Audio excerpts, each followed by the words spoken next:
अजय के बाबू, एक के बाद एक मौत हो रहल बा, वो भी कोठी में। हमरा के तो कुछ समझ में नहीं आ रहल बा, और संजोग के बात ये रहे कि सब निर्दोष मर रहल बा। पता न केकर नजर लग गई हमार घर परिवार के खुशियन पर। लागता नेकी पतों के चरण शुभ नेके ई सोच सोच के माथा ठनक रहल बा कि सगरो घटना ओकरा इला के बादे से हो रहल बा।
सूरज, जी सर। ऊ गोधन उदिन आयल रहे। हाँ। ऊ कोनो तांत्रिक बाबा के बारे में बोलत रहे ना? हाँ सर, मैं और चंदा दोनों गए थे वहां पे, और उन्होंने हमारी शादी की भविष्यवाणी की, और बहुत सात्विक बाबा हैं वो। का नाम है ऊ बाबा के? बाबा परमानंद शास्त्री। हाँ।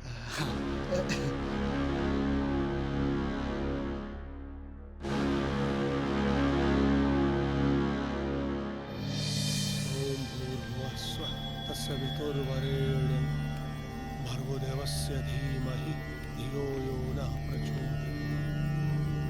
ओम चामुंडाय विच्चे, ओम चामुंडाय विच्चे, ओम चामुंडाय विच्चे। जय महाकाली स्वाहा, ओम स्वाहा, ओम चामुंडाय विच्चे चंडिकाय नमः स्वाहा।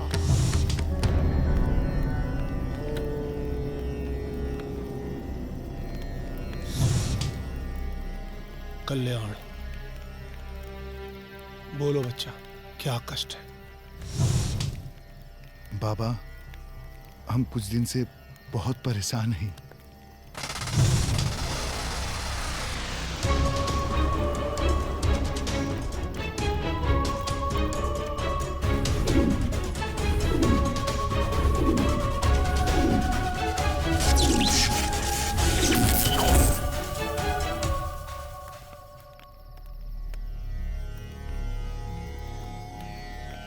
तुम्हारे घर में तुम्हारे रिश्तेदारों की अकाल्पनिक रूप से दुर्घटना में मृत्यु हुई है। हाँ बाबा। पर वो मरे नहीं, उन्हें मारा गया। हाँ? मारा गया? लेकिन किसने मारा? ओम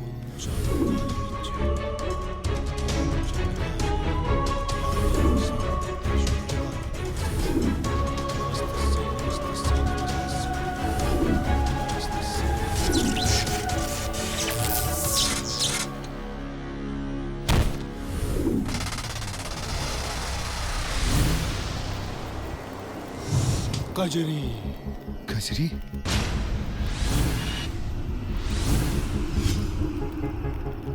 लेकिन वो तो मर चुकी है। शरीर मरता है बालक, आत्मा नहीं।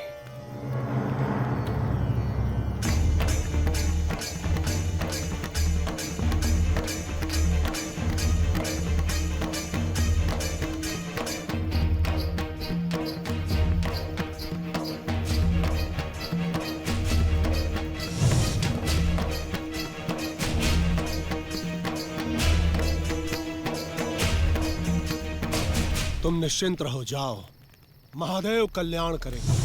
जय हो। या देवी सर्वभूतेषु काली रूपेण संस्थिता। ओम स्वाहा।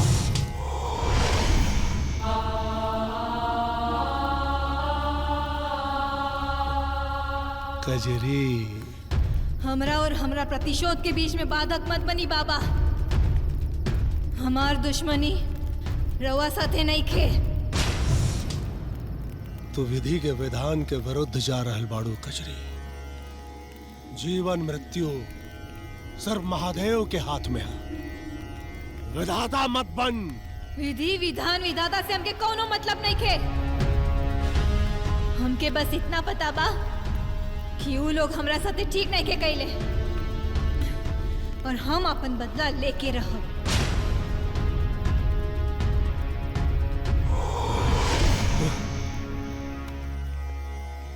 ओम चामुंडाय विच्चे स्वाहा। ओम चंडिकाय नमः स्वाहा।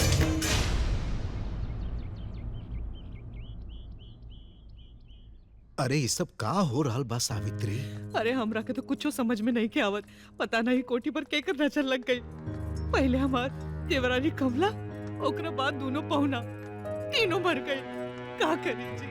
अरे विधि के विधान के आगे केकर चलेला हैं? जितना जेकरा जिए के लिखल रहेला उतने न जिही। रुकी।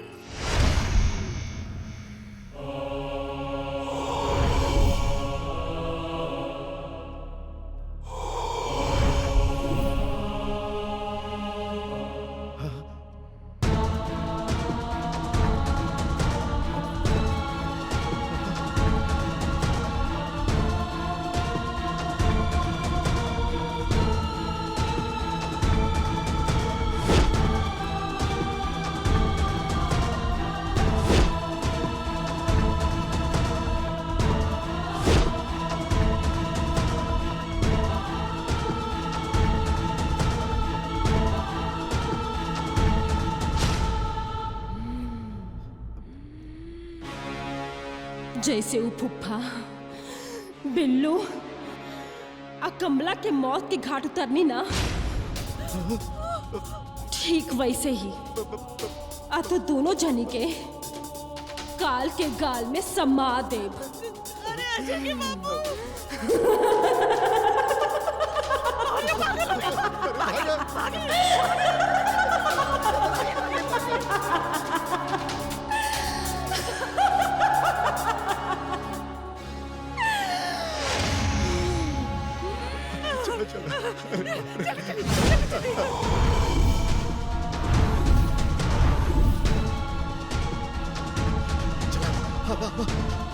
चला जल्दी चला।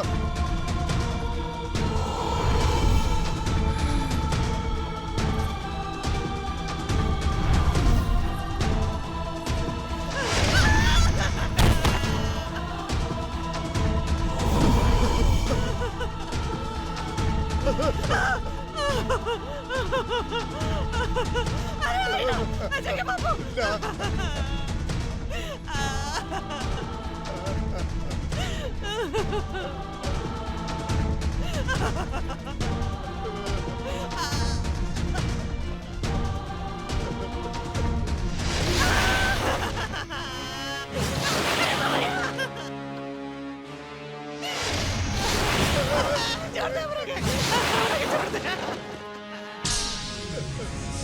अरे हमरा के छोड़ दे।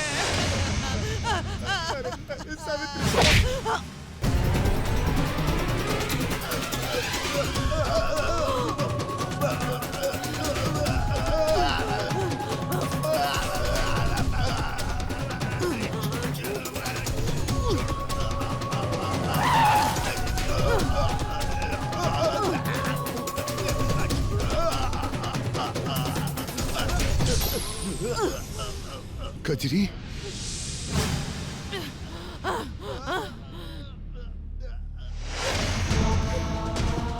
कजरी हम कहते नहीं छोड़ तन करके। ना, ये लोग हमार कातिल बाड़े। कजरी पहले इनकरा के छोड़ा। हम ही लोग के जिंदा ना छोड़ब। जैसे ई लोग हमके मारले बड़े, वैसे ही ई लोग के भी मरे के पड़ी। रवा हमरा बीच में मत आई। हम ई लोग के पाप की सजा ई लोग के दे के रहब, तब जाके हमार आत्मा के शांति मिली।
अजय, ये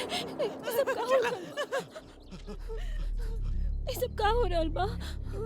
कुछ ना, तू घबरावा मत। ई तांत्रिक बाबा के हम लेके आयल बानी। तांत्रिक बाबा, कजरी कहाँ बिया? कजरी के साथे घोर पाप भइल बा डॉक्टर साहब। ऐसे तो ना आई। कुछ भी करी, एक बार कजरी के हमके दिखा दी। हाँ बाबा, कुछ ऐसा करी कि हमारी बेटी दिखाई दे हमनी के। हाँ बाबा।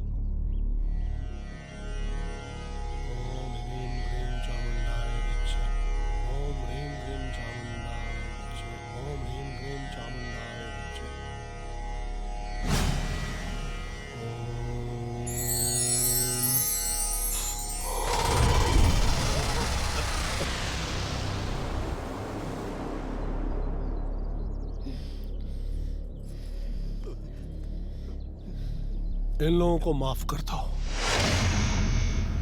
मैं अपनी तंत्र विद्या से तुम्हें मुक्त कर दूंगा। जब तक हम अपन प्रतिशोध के बदला ना ले ले, तब तक हम यहाँ से कहीं ना जाए। हर रोज हम अपना जान से भी ज्यादा प्यार करे वाला पति के और अपन मजबूर गरीब बाप के अपना याद में तड़पत देख रहल बानी। कैसे माफ कर दी लोगन के?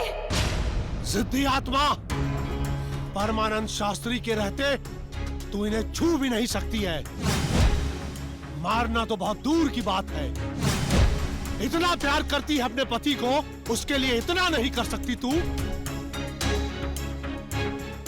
माफ कर दे इन्हें।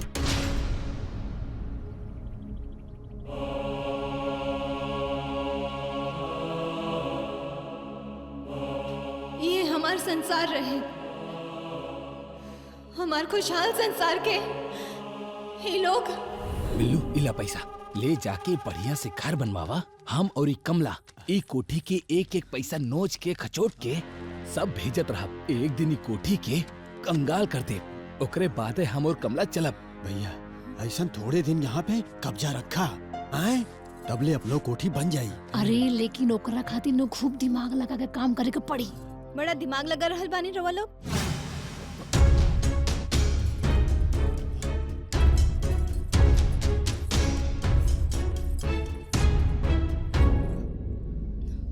बुआ, बिटिया के घर के लक्ष्मी कहेलन और ये पूरा कोठी के लोग रवा के लक्ष्मी मानिलन। एक घर में रवा के इतना मान सम्मान मिलल और रवा ये घर के लोगन के साथ धोखा कर रहल बानी। ई घर में रवा के का ना मिलल बुआ,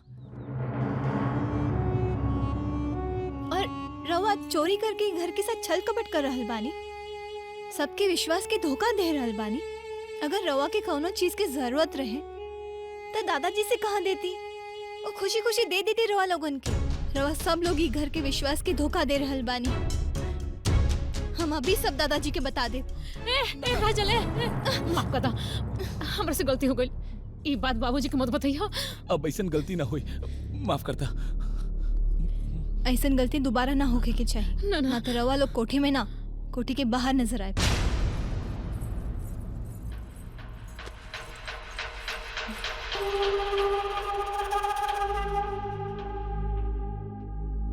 भैया ई कोठी के मालकिन तो सबके जूता मार के चल गई। इससे पहले कि ई कोठी के मलकिन बने और हम सबके बेइज्जत करके ई घर से बाहर फेंक दे, कुछ सोचे के पड़ी। अरे अब तो सब ठीक हो गई बा। अरे देखा पाउन आ गई।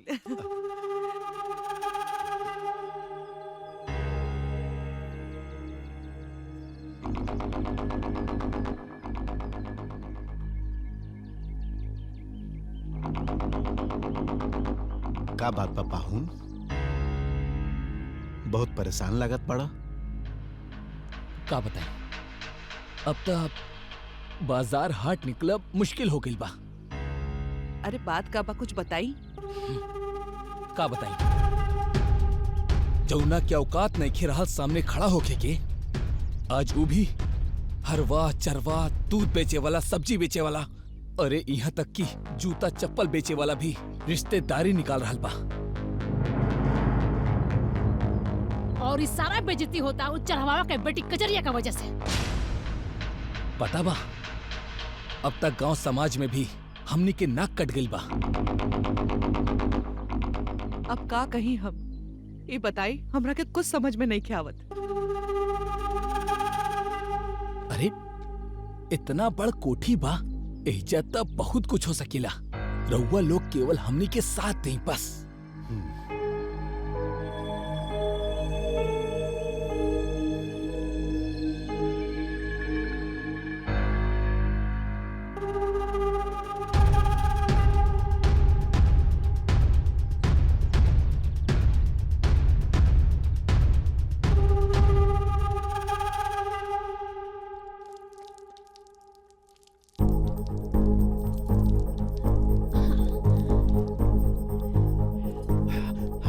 ऊपर से आई, सीधा स्लिप हुई, जाके सीधा पिलर पे टकराई और खेला खत्म।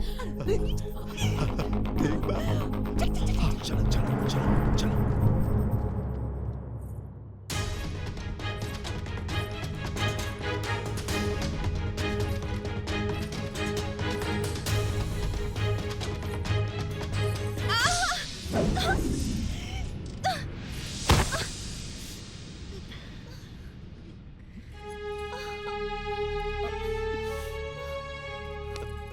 तू ना पाहुन।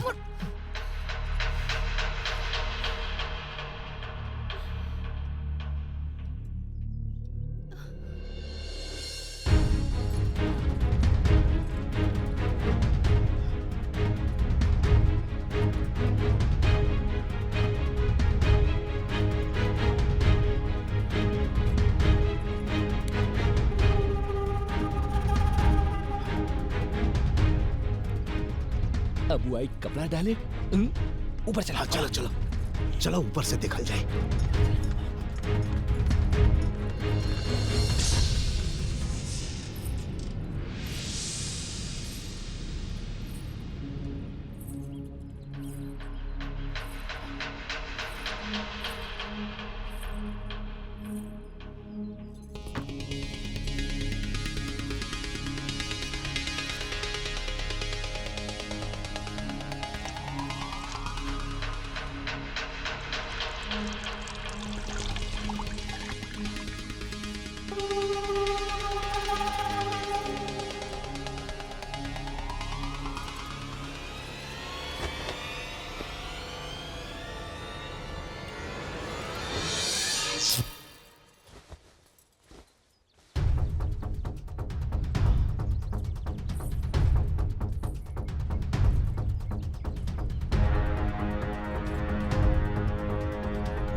प्लान प्लान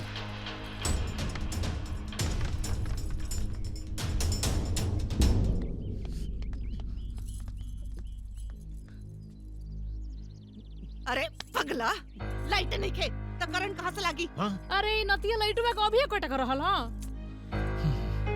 एक मिनट, अब ही ई राम भरोसे के पास बहुत आइडिया बचल बा।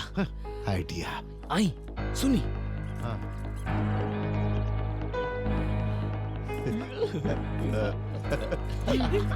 ये बढ़िया बा।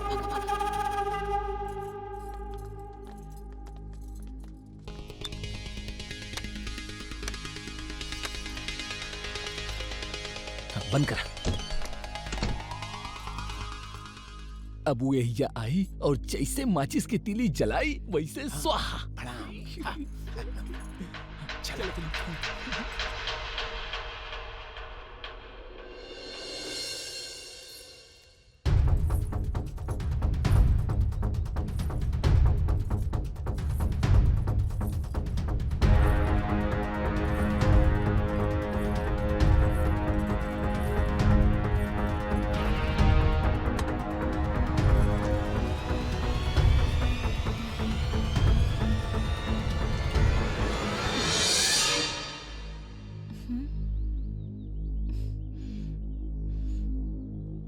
ई बदबू कैसन?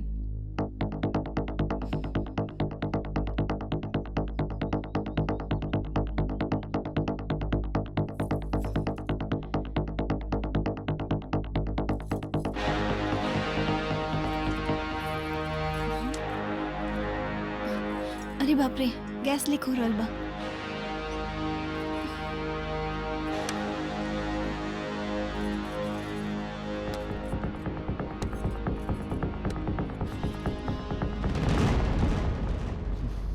गई यो आइडिया गई।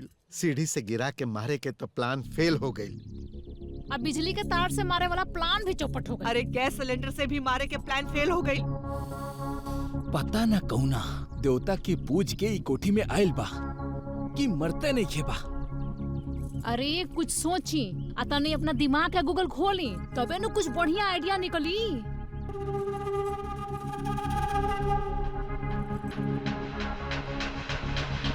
हाँ, मिल गई आइडिया। हाँ आ चला बा। चल गई दिमाग के गूगल। अब सांप भी मर जाई और लाठी भी ना टूटी। अरे चेक करे के बाद जल्दी करा और एक कचरिया से हमरा के मुक्त करावा।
मिल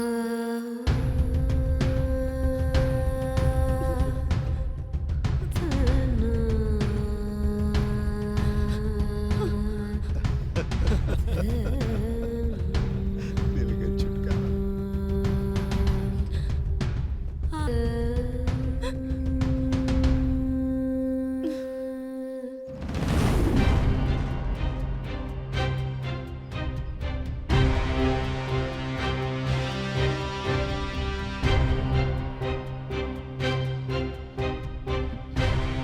काहे माही, काहे बाबूजी, एक बार भी ना सोची रउआ कजरी के ना अपना बेटा के जान ले रहल बानी।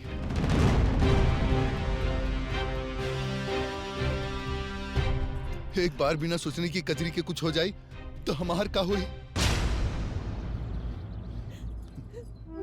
हमरा के माफ कर दे बेटा, हम खुद उन लोगों के चक्कर में आ गए।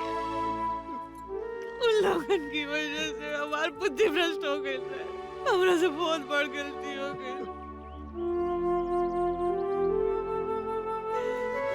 हमरा के माफ कर दे, हमरा के माफ कर दे। हम के हैं जे तोहनी के माफ करी। अरे तू लोग तो ऐसा पाप कहले बाड़ा कि तोहनी के भगवान भी माफ न करी। छे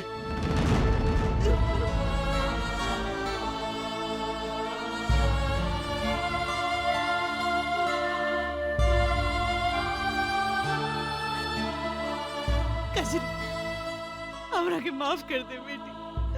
हम जानता नहीं कि हम बहुत गलत कहे नहीं, बहुत गलत। हमरा के माफ कर दे।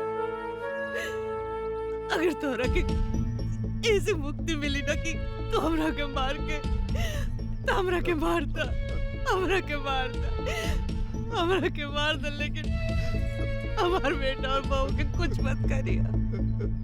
करवा हमके हमारी जिंदगी वापस नहीं सकता नहीं। हमके हमारे पति से वापस मिला सकता नहीं।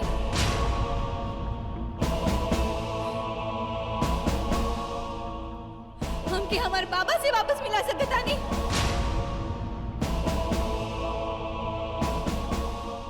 कैसे माफ कर दी तू दोनों के?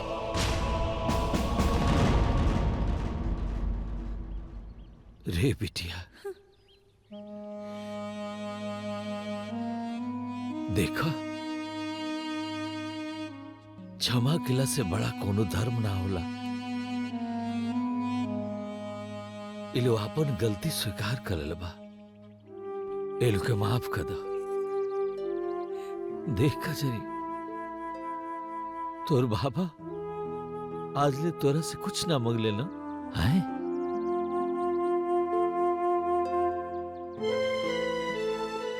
एलो के माफ कर दे। तुम्हारे साथ जो हुआ कजरी बहुत गलत हुआ, लेकिन पश्चाताप के आंसू से बड़े से बड़ा पाप धुल जाता है।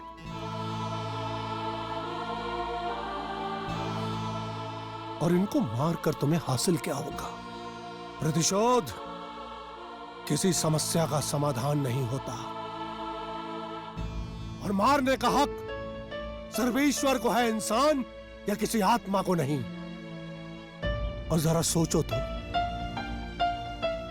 इनको मारने के बाद तुम्हारा ये पति जिसे तुम बहुत प्यार करती हो, क्या वो खुश रह सकेगा? अपने पति के लिए इन्हें माफ कर दो। आखिर कब तक इस मृत्यु लोक में तुम्हारी आत्मा भटकती रहेगी? मुक्ति का मार्ग तुम्हारी प्रतीक्षा कर रहा है। तुम्हें मुक्ति परमानंद शास्त्री ही दिलवाएगा।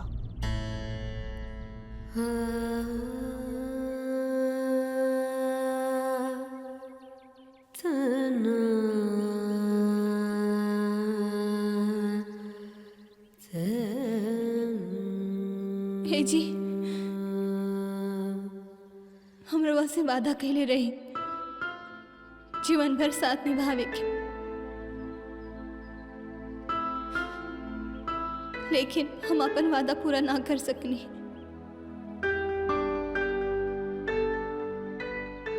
हमके माफ कर दी,